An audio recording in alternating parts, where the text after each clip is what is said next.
kraštuose. Lazaras Vukovičius, 33 numeris ir 17 numeris.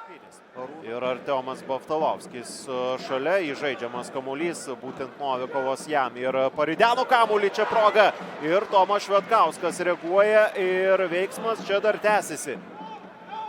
Krekovičius dabar su kamuoliu baudos aikštelėje. Kairė koja, jo bandymas Gustas Baliutavičius. Apsigino ir tai bus kampinis. Taigi Franko Baltasarą, ko gero ir taip šiandien nebūtų pradėjęs rungtynių startinė. Vienuolikėje nestartė žaidė antradienį. Jis šiandien praleidžia rungtynės dėl 4 gautų geltonų kortelių.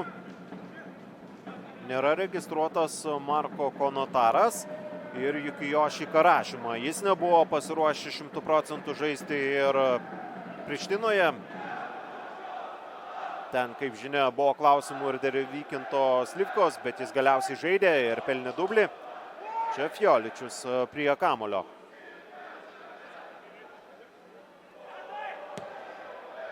Jo perdamos, kamuolys baudos aikštelėje ir smūgis nuo skersinio, kamuolys vartuose. Rokas Leketas muša įvartį į savo buvusios komandos vartus ir Rokas Leketas labai ypatingai to įvarčio. Skuba kitame krašte Romanovskis ir Novikovas. Baftalovskis. Buvo ten kamulio lėtimas ir Tomui Švedkauskui.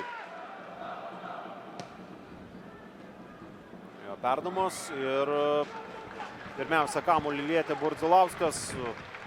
Po to jo komandos draugas, bet šiauliečiai apsigynė, o pirmajame kėlinyje lieka kelios minutės. Visai nesenai prasidėjo 42.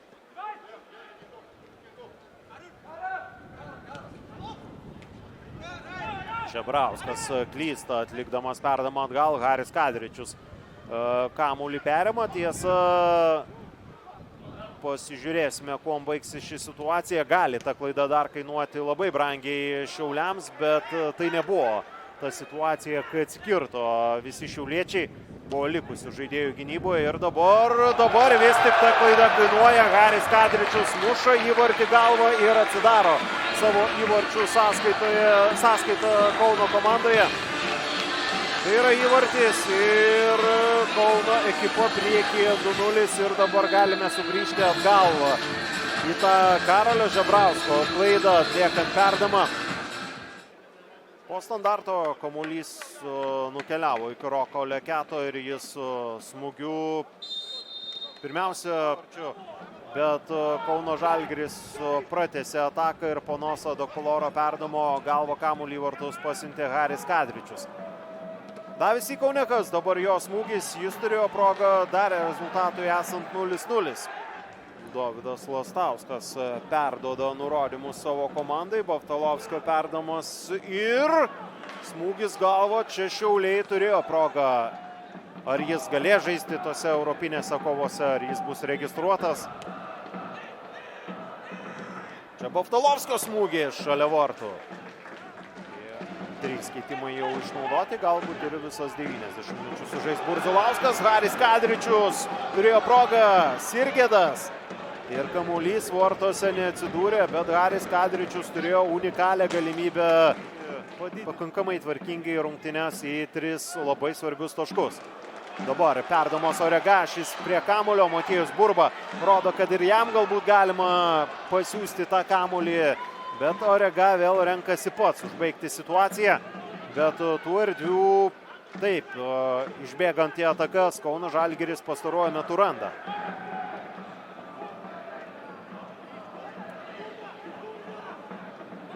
Baftalovskis. Krenta Lukaračičius ir galiausiai sugebo jau parkritęs apsiginti.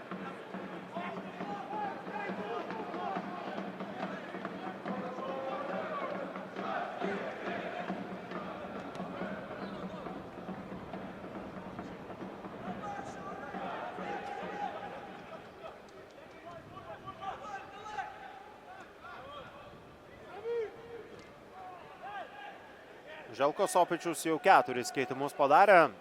Tiesa, vienas keitimas buvo per pertrauką, taigi dar viena galimybė keisti žaidėją yra. Buvo 2 žaidimo stabdymai ir dar likęs vienas keitimas. Kuklys turi 2 stabdymus ir 4 keitimus, o Kauno komanda vėl pasileidžia į priekį Orega.